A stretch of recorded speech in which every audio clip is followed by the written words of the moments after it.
Hi everyone. In this video we'll be talking about the fundamental role of forests in fighting climate change, protecting the environment and human health, and offering other ecological, economic and cultural benefits to people everywhere. We all know about climate change caused by emissions of carbon dioxide and other greenhouse gases. Its impacts include an increase in the frequency and severity of heat waves and forest fires.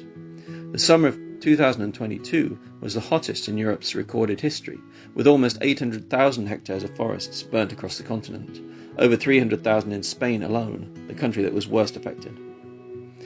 Forests are vital to regulating the carbon cycle, which is fundamental to the Earth's climate.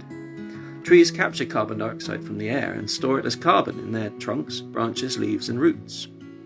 Amazingly, nearly the whole of a tree has come from carbon extracted from the atmosphere. All trees fix carbon, but some are more effective than others, depending on their size and how fast-growing they are. Mangroves, which grow in shallow coastal water in tropical and subtropical regions, are thought by many to be the most effective carbon-fixing trees of all, as well as reducing flooding and erosion from storms and acting as nurseries for fish. Experts say that protecting and restoring natural ecosystems, such as old-growth forests, could provide a third of the global action needed to avoid the worst impacts of climate change. Forests have countless other environmental benefits too. They are living filters for rivers and streams, absorbing sediments and storing and transforming excess nutrients, nitrogen and phosphorus, and pollutants, and storing and supplying clean, fresh water. They also regulate climate and weather and are reservoirs of biodiversity. Forests are vital to protecting human health. Countless medicines used worldwide are derived directly from rainforest plants, from the cancer drug vincristine to quinine used to treat malaria. Moreover, biodiversity in forests pose a natural barrier to disease.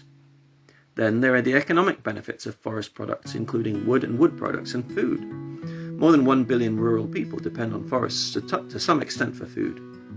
Also, forests are vital to human culture, whether that means indigenous people's spiritual connections with nature, or the aesthetic and amenity value of forests as a place for leisure. But threats to the world's forests are growing. Aside from the threat of fire, there is illegal and unsustainable logging resulting from the demand for cheap wood and paper, as well as other extractive industries like mining and oil. But the biggest threat to forests is the expansion of agriculture due to an increased population and shifts in diet. The Amazon, the planet's largest rainforest, lost at least 17% of its forest cover in the last half-century, due mostly to land clearance, either for grazing cattle or growing soybeans to feed livestock. Cows also produce methane, a greenhouse gas 85 times more powerful than carbon dioxide. Collectively, we could stop deforestation, reduce climate change, and still feed the world if we reduced our meat consumption drastically. Wealthy people in the global north are the most responsible for climate change, but they do not suffer most from its effects. The biggest impacts are on the poor, women, and those in the global south, all of whom experience the effects more directly. Climate justice means that those who are polluting the most have a moral responsibility to address this issue. Protecting forests is a vital part of climate action, which also protects people.